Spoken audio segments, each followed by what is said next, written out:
Je vous pose la question, et on commence avec cette idée-là.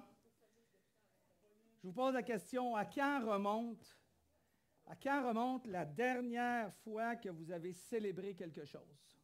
Répondez en vous-même, répondez pas à haute voix. Vous n'avez pas besoin de répondre à haute voix. À quand remonte la dernière fois que vous avez célébré quelque chose? Pourquoi je vous pose la question? Parce qu'aujourd'hui, évidemment, on veut parler de célébration, étant le 2e anniversaire de l'Accessible. Mais en même temps, j'aimerais vous rappeler ceci. Ce qui est célébré a tendance à être répété. Que ce soit un comportement qu'on célèbre, que ce soit un accomplissement qu'on célèbre, un mariage qu'on célèbre, une réussite, un projet, des décisions, des valeurs importantes pour nous.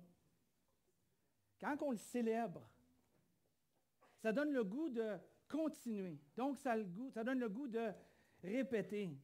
La célébration, comme on veut le faire aujourd'hui, comme on le fait aujourd'hui, la célébration est un excellent moyen de renforcer les choses auxquelles vous attachez de l'importance. Et là, on va le célébrer. Les gens aiment être célébrés. Les gens aiment être fêtés. N'êtes-vous pas d'accord? Hein? On aime ça être fêté. On aime ça fêter nos enfants. On aime ça fêter, si on est parents, on aime ça fêter nos enfants. Si on est grands-parents, on aime ça fêter nos petits-enfants. Hein? Pourquoi? Pourquoi qu'on aime ça fêter? Parce que ça nous encourage à répéter ce qui est bien. Ça nous encourage, ça nous donne le goût, ça nous incite à refaire ce pourquoi on est fêté. Et la célébration nous permet aussi de découvrir, ça nous permet de surprendre quelqu'un qui fait quelque chose de bien, et là, on le célèbre, on le remercie, on le récompense. La célébration est là pour ça. La célébration est une bonne chose. Et la célébration devrait continuer, devrait se perpétuer, et on devrait chercher les occasions de célébrer. Mais, dans le monde qu'on vit aujourd'hui, je me posais la question, as-tu perdu ton sens de la célébration? As-tu perdu ton sens de la joie qui est associée à la célébration? Comment ça se fait qu'au fil des années, plus on vieillit, j'ai comme l'impression qu'on perd un peu cette joie de vivre, qu'on perd un petit peu ce désir de vouloir fêter et célébrer. La perte du sens de la fête est remplacée à ce moment-là par d'autres choses. Parce que si on ne célèbre plus, si on ne fête plus, si on ne se réjouit plus, il y a une raison. Puis je me vois aller des fois. Puis parfois, je peux devenir, vous pouvez peut-être devenir, un peu cynique avec la vie. Un peu moqueur avec la vie. Un peu sarcastique par rapport à la présence de Dieu et son aide dans notre vie. Je me surprends plus ou moins parfois, quand je tombe dans ce mode-là, de perdre cette joie-là, de perdre cette idée-là de célébrer et devenir un peu sarcastique. Je me voyais cette semaine, des fois, dire, ben oui, Dieu, je vais prier Dieu, puis il va me donner ça comme ça tombe du ciel. Puis je m'écoutais, puis je me disais, François, pourquoi tu deviens cynique? Pourquoi tu deviens moqueur ou un peu sarcastique? Peut-être, vous me direz, ben c'est dans ma nature humaine d'être un peu sarcastique, d'un peu moqueur. Je me posais la question, est-ce qu'on est des gens optimistes? Est-ce qu'on est des gens pessimistes? Qui sont de nature, juste pour le fun, qui sont de nature optimistes? Levez votre main. Qui sont de nature optimistes? Tu sais, tu te lèves le matin, puis c'est « Bonjour mon amour », le gros sourire. Peut-être pas le matin. Hein? Moi, il y a des matins que je réveille Patrice, celui qui a fait la prière tout à l'heure, notre caméraman, en tout cas, il fait plein de choses. Il écrit tout le temps un jeu de mots le dimanche matin. Puis dans son jeu de mots, parfois, c'est vraiment très drôle. Parfois, ça me fait sourire, mais il y a d'autres fois, ça me fait vraiment rigoler. Puis Lynn dort encore. Puis là, elle se réveille, elle a encore tous les yeux fermés, là, tu sais. Puis là, j'y cite le jeu de mots que Patrice a sorti. Puis là, elle sourit. En commençant le matin. J'aime ça, moi. J'aime ça, tu sais. Qui sont des pessimistes? Qui sont de nature pessimiste? C'est comme plus un défi. Vous pouvez lever votre main si vous voulez. Ah, on ne lève pas nos mains. C'est normal, on ne lève pas nos mains. Qu'est-ce qui enlève, dans le fond, votre joie? Comme je vous disais tout à l'heure, après beaucoup d'années à servir dans l'Église, comme pasteur d'Église, j'ai eu beaucoup d'opportunités où je suis devenu même moqueur, sarcastique, cynique. Et je vous donne un exemple, puis peut-être vous pouvez vous identifier là-dedans avec quelque chose de similaire que vous avez vécu, qui a peut-être la force de vous rendre comme ça. Il y a des gens, je développe des amitiés.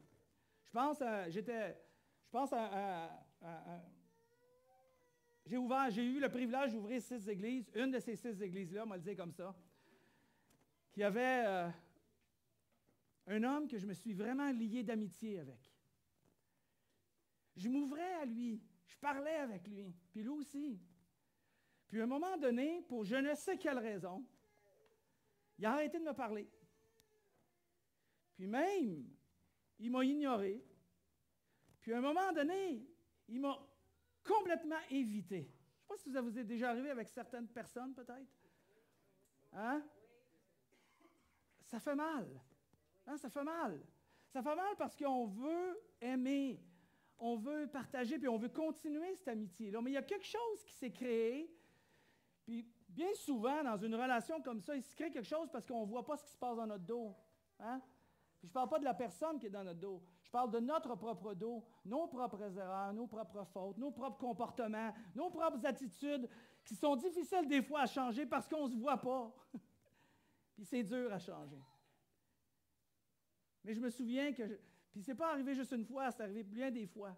Mais je me souviens que des fois, je me disais, ben moi là, c'est fini. C'est fini. Je vais servir comme pasteur d'église. Je vais prêcher mon message. Je vais écouter les gens. Je vais prier pour les gens, mais je n'ouvrirai pas mon cœur. Pourquoi? Parce que je ne veux pas avoir mal. Je suis tanné de manger des coups. Je suis tanné de souffrir. Je suis tanné d'être rejeté. Hein? On s'identifie avec ça, ce genre de situation-là. Donc, à un moment donné, on se ferme. On se ferme le cœur. Puis là, on devient justement un peu cynique, sarcastique, moqueur avec la vie. Et c'est pas parce qu'on veut vraiment, c'est pas parce qu'on ne se soucie pas des autres. Au contraire, c'est parce qu'on s'en soucie beaucoup. Parce qu'ils sont importants pour nous. Plus on vieillit, plus on apprend de la vie, plus on est à risque que de perdre notre joie et notre sens de la célébration. Le roi David a dit quelque chose qui a attiré mon attention cette semaine par rapport à ce sujet-là, par rapport à l'idée de grandir, d'apprendre et de perdre sa joie. Ecclésiaste, David dit, car plus on a de sagesse, plus on a de sujets d'affliction. En augmentant sa connaissance, on augmente ses tourments. Puis tu sais, je regardais ça, puis je me disais, on va regarder à des enfants. Puis les enfants sont joyeux. On dirait qu'il n'y a rien qui les arrête. Ils connaissent peu. Ils comprennent peu. Ils ont été peu blessés. Puis la joie est là. Puis les enfants, ils vont, puis ils se promènent, puis ils vont d'un bras d'un, puis d'un bras de l'autre. Hier, en fin de semaine, on était dans une cabane à sucre avec ma femme, puis il y avait une petite fille qui était là, puis avec une autre petite fille, à peu près de 10 ans, qui était une à côté de l'autre. Ils ne se connaissaient pas du tout. C'était juste la fille de la famille de gauche, puis l'autre, c'était la fille de la famille de droite, puis nous, on était assis en avant. Puis j'ai regardé, j'analysais les deux petites filles, comment ils interagissaient ensemble. Puis, à la fin du repas, là, c'était les deux plus grandes amies au monde. Ils étaient là, ils étaient revirés à la table, puis ils regardaient dehors, puis toutes les deux dans la vitre, puis là, ils riaient, puis là, ils se racontaient des histoires, puis je me disais, c'est donc bien beau. C'est donc bien beau. Souvent, on va augmenter nos souffrances, parce qu'on augmente nos connaissances. Puis plus on a d'opportunités, plus on est à risque de plusieurs tourments. Hein? Puis on a ça qui ne nous aide pas beaucoup. Hein? Ça nous rend la vie. Ils nous ont dit au tout début, il y a 25 ans, pour ceux qui ont commencé avec moi, 25-30 ans, là, les cellulaires, ils nous ont dit, ça va rendre ta vie tellement, les choses tellement plus rapides. Oh oui, c'est ça, c'est tout à fait vrai. Tout à fait vrai. Autrefois, on faisait une chose en 1 heure. Là, aujourd'hui, on est capable d'en faire 15 en 1 heure. On est juste 15 fois plus essoufflé, parce qu'il faut faire plein de choses en 1 heure. Des fois, ma femme et moi, on se dit, ça y est, on s'en débarrasse. On s'en débarrasse, c'est fini. 5 minutes après, il est encore dans ma main. Solution. Quelle est la solution quand on a l'impression ou on se voit perdre sa joie de vivre, perdre son sens de la célébration, comme j'en parle ce matin? C'est quoi la solution? J'aimerais vous partager que la solution, c'est considérer l'amour de Dieu le Père. Pour tout le monde. Croyant ou non croyant. Première expérience dans une église comme celle-ci. Et peut-être que vous n'êtes pas du tout croyant ou croyante, mais vous observez, puis est-ce que je peux venir chercher quelque chose? Absolument, là c'est le temps. Tu peux venir chercher quelque chose, même que tu sois croyant ou pas croyant. Ou que tu es entre les deux. Tu es en train de découvrir la foi. Ou tu n'es pas sûr. Tu te demandes qu'est-ce qui se passe.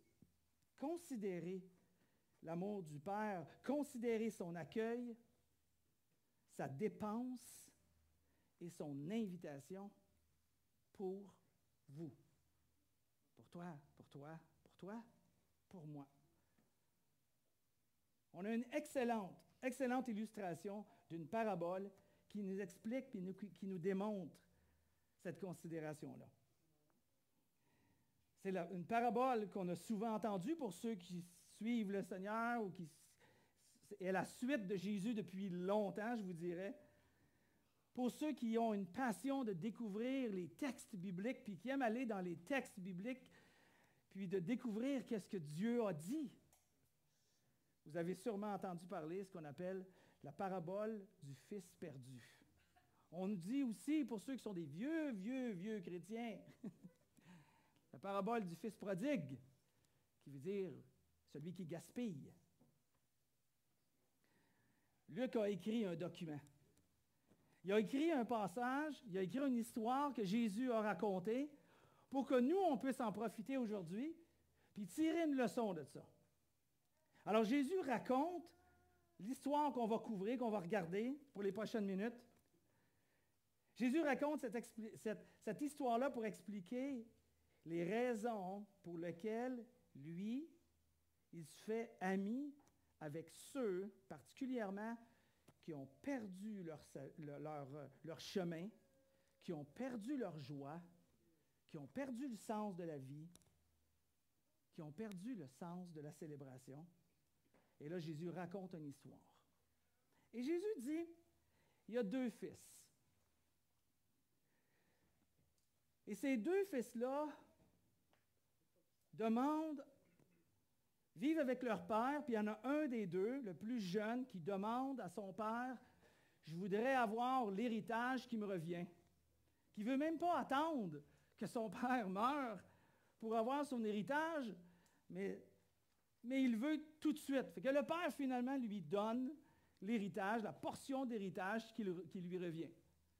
Le jeune fils prend ça, il quitte sa maison, il quitte le pays où il habitait, puis il s'en va dépenser en gaspillant toute sa fortune dans le superflu que cette vie a à t'offrir. Puis à un moment donné, quand il n'y avait plus rien, il y a eu une famine qui a pris place dans le pays où il habitait. Il a commencé à mourir de faim. Il s'est dit, je vais me trouver une job. Parce que si je ne trouve pas une job, je vais mourir de faim. Il s'est trouvé une job, mais la job qu'il avait n'était pas suffisant pour que lui soit capable de vivre des revenus de ce job-là. C'était, si on peut imaginer, la grande dépression ou une immense récession. Et là, à un moment donné, il s'assoit, il réfléchit, il rentre en lui, puis il se dit, ça n'a pas de sens que ce que je vis. Je retourne chez mon père. Je vais retourner chez mon père, puis je vais lui demander que s'il veut me reprendre, il pourra me traiter juste comme un de ses serviteurs, même pas comme un fils. Puis je vais être reconnaissant. Puis je vais reconnaître mon erreur, je vais reconnaître le mal que j'ai fait contre Dieu et contre lui. Puis je vais avouer ça. Alors il prend direction vers son père. Puis au loin, son père voit son fils qui a été parti depuis longtemps. Là, son père, qu'est-ce qu'il a fait? Qu'est-ce qu'il a fait si c'était votre fils ou votre fille qui a été éloigné, égaré, puis qui revient? Il a couru. Il a couru à la rencontre de son fils, il a sauté dans ses bras, il a commencé à lui donner des becs, comment est-ce qu'il l'aime. Puis probablement qu'il a fait ce que moi je fais avec mes gars qui me disent d'arrêter de faire parce qu'ils ont 30 ans, c'est de leur donner une tape sur une fesse quand que je les embrasse. Puis là, le père se réjouissait de ça. Et là, son fils a dit, « Mon père, l'autre avant, s'il vous plaît, verset 21.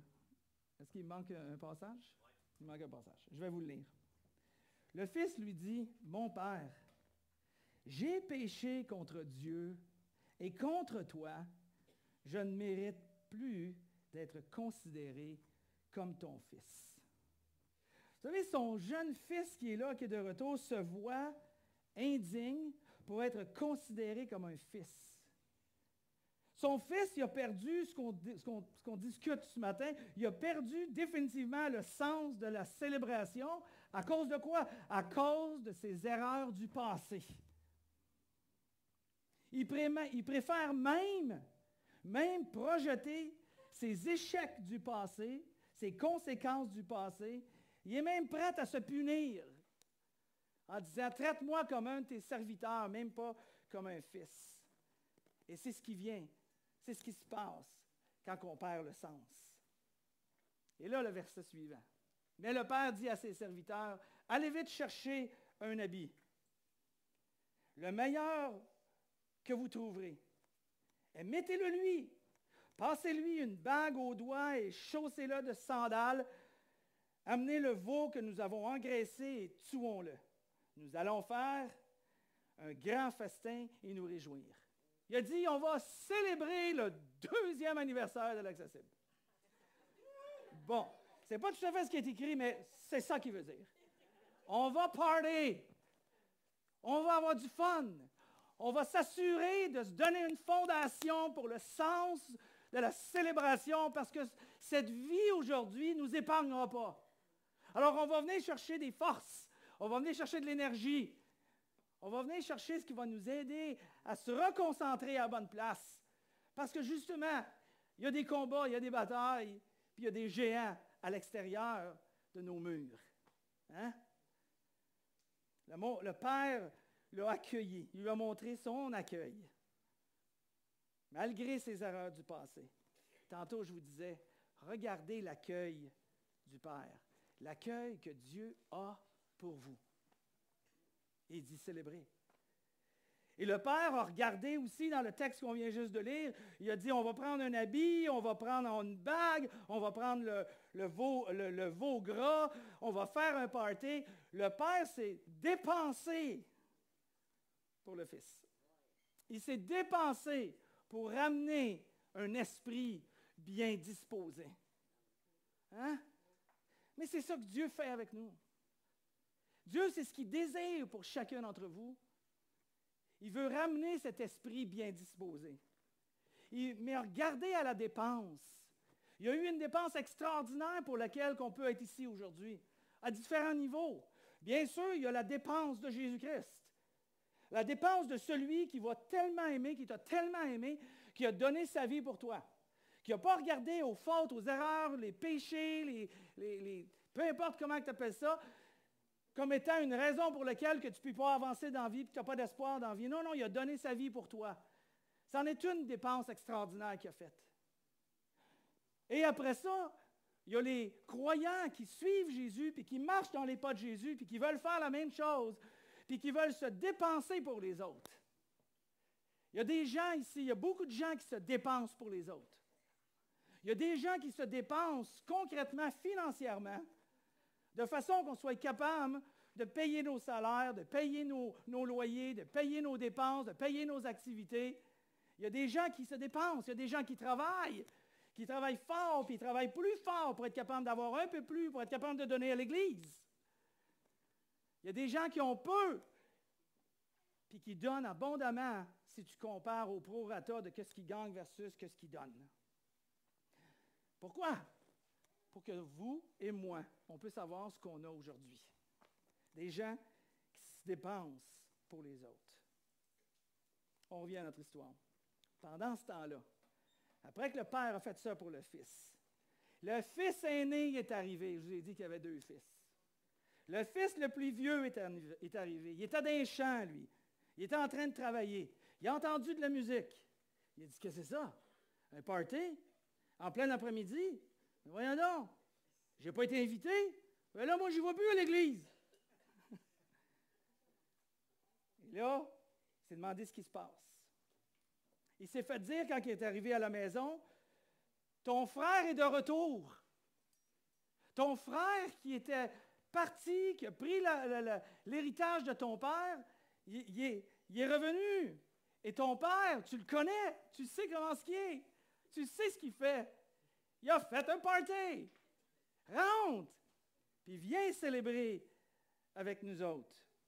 Mais le fils aîné se mit en colère et refusa de franchir le seuil de la porte ou le seuil de la maison. Son père sortit et l'invita à entrer. Regardez, considérez l'invitation du père. Là, c'est le fils aîné qui a perdu le sens de la célébration. C'est le fils aîné qui est devenu sarcastique, cynique, parce qu'il trouvait que la vie lui devait quelque chose. C'est injuste. Pourquoi à lui, puis pas à moi? Et là, il a perdu cette joie-là. Colère et frustration. Peut-être qu'il se voyait mieux que son frère. Mais son père lui a répondu, « Mon enfant, lui dit le père, tu es constamment avec moi. » Regardez si c'est beau. Regardez si c'est beau, parce qu'on peut s'identifier aux différents personnages ici. Le Père, c'est un peu comme Dieu qui nous dit, « Oui, mais je comprends que tu vois ci, puis tu regardes là, puis tu n'as pas ci, tu n'as pas ce que tu veux, puis ça ne se passe pas comme tu veux, puis ça aussi, c'est frustrant, puis la vie, puis le travail, puis l'argent, puis les relations, puis les amitiés, puis les projets, puis les rêves. Je sais que ça ne se passe pas comme tu veux. Je peux comprendre ça. Je peux te comprendre. Mais n'oublie pas, tu es continuellement avec moi. » En d'autres mots, il dit, « Je suis continuellement avec toi. » Dieu nous dit, « Je suis continuellement avec toi. » Laisse pas cette vie t'écraser et t'enlever cette joie-là qui est rendue possible. Tu es constamment avec moi, il dit à son fils. Il dit, « Tous mes biens sont à toi. » Tous mes biens sont à toi. Dieu nous a tellement donné, et parfois on ne va pas chercher ce que Dieu nous a donné. On ne va pas chercher les ressources spirituelles que Dieu nous a données, qui vont nous aider dans notre vie, dans notre quotidien de tous les jours, dans notre gestion de nos amitiés, dans nos relations, dans notre travail, dans notre gestion du temps, des finances. Dieu nous a tout donné. Et on ne va pas chercher ces ressources-là. Des fois, on a cette attitude-là. J'ai cette attitude-là, comme le fils aîné. colère, frustration, amertume. Et le père a invité son fils. Il dit, les biens sont tous à toi. Mais il fallait bien faire une fête, qui continue en disant, et nous réjouir, parce que ton frère, que voici, était mort, qu'il est revenu à la vie. Il était perdu, et voici, il est retrouvé. Il était perdu, et il est retrouvé. Et là, il y a une relation qui s'est rétablie de nouveau, et le père veut prendre du temps pour être avec son fils aîné aussi. Peut-être certains d'entre vous, dans votre vie chrétienne, si vous êtes chrétien, peut-être depuis longtemps, peut-être pas longtemps, peut-être que vous avez perdu ce sens-là ou ce ressenti-là que Dieu n'est pas là, que Dieu n'est plus présent, que Dieu n'est pas là dans tes afflictions, que Dieu n'est pas là dans tes décisions, que Dieu n'est pas là, puis tu as l'impression que Dieu, tu y parles, puis il ne te répond pas. Hein? Certains d'entre vous n'ont pas ressenti cette présence-là depuis longtemps. Vous ne ressentez pas son accueil. Vous ne ressentez pas sa dépense pour vous. Vous ne ressentez pas son invitation. Et souvent, c'est parce que notre cœur est blessé, qu'on ne ressent pas ni Dieu. Et après ça, on ne ressent pas les autres autour de nous. On arrête de faire confiance, on arrête d'espérer, puis on arrête de croire. Et pourtant, l'esprit de célébration est là, juste à côté de nous. Il est là si on reçoit ce que Dieu veut nous donner. Comment qu'on fait pour changer ça? Comment qu'on fait pour changer ça? J'aimerais vous terminer avec juste vous donner une manière de faire, puis on pourrait en parler plus longuement, mais une manière de faire, j'aimerais inviter le pianiste à venir en avant. Comment qu'on peut changer ça? Mais moi, je vous encouragerais à quelque chose. Je vous encouragerais à prendre le temps qui est nécessaire pour reconnecter avec les gens, pour célébrer avec des amis, avec la famille ou avec la famille de l'Église, si c'est le cas. Prenez le temps de reconnecter. Prenez le temps de célébrer. Prenez le temps de saisir les opportunités qui sont sur votre route, de façon à diminuer votre anxiété, vos frustrations, vos irritations, votre sarcasme, et réapprendre à saisir les moments pour te réjouir. Parce que si on ne réapprend pas de saisir les moments, de se réjouir et de célébrer quand il y a quelque chose à célébrer, on va avoir toutes les raisons au monde pour dire « ma vie est misérable, ma vie n'est pas le fun, j'arrive pas à me réjouir, j'arrive pas à sourire, j'arrive pas à respirer, j'arrive pas à sortir du lit, j'arrive plus à travailler. » Embarquons pas dans ce piège-là. Embarquons pas dans ce piège-là. Embarquons plutôt dans l'esprit de la célébration, l'esprit de Dieu qui nous habite, qui nous anime et qui désire qu'on ait cette joie-là qui vient à l'intérieur de nous, puis qui reste. Mais il faut être intentionnel. C'est pour ça que je vous encourage cette semaine. C'est vos devoirs. Ah, ceux qui visitent l'Église pour la première fois, vous réalisez qu'on a des devoirs. On ne part pas d'ici, pas de devoirs. On va pratiquer quelque chose. Cette semaine, la semaine prochaine, ce mois-ci, observez les occasions pour célébrer. Et investissez-vous pour une célébration envers quelqu'un, une personne, une famille, peu importe l'occasion qui se présente. Des fois, c'est un coup de téléphone. Des fois, c'est une carte. Des fois, c'est une visite. Des fois, c'est un remerciement. Des fois, c'est un accompagnement. Mais célébrez les opportunités que Dieu place sur notre chemin. Et pourquoi c'est important de faire ça? Parce que si on ne célèbre pas, on ne répétera pas on ne valorisera pas ce qui est important. Et à un moment donné, la célébration meurt. Et elle meurt dans notre cœur avant. Et là, on devient peut-être un peu morose, tantôt quelqu'un a dit. Mais lorsqu'on célèbre les victoires avec les gens, les nôtres, les gens autour de nous, les succès, là, on marche dans le chemin de la joie. Et on a besoin de ça dans notre monde aujourd'hui. Et qui ne veut pas avoir plus de joie dans sa vie?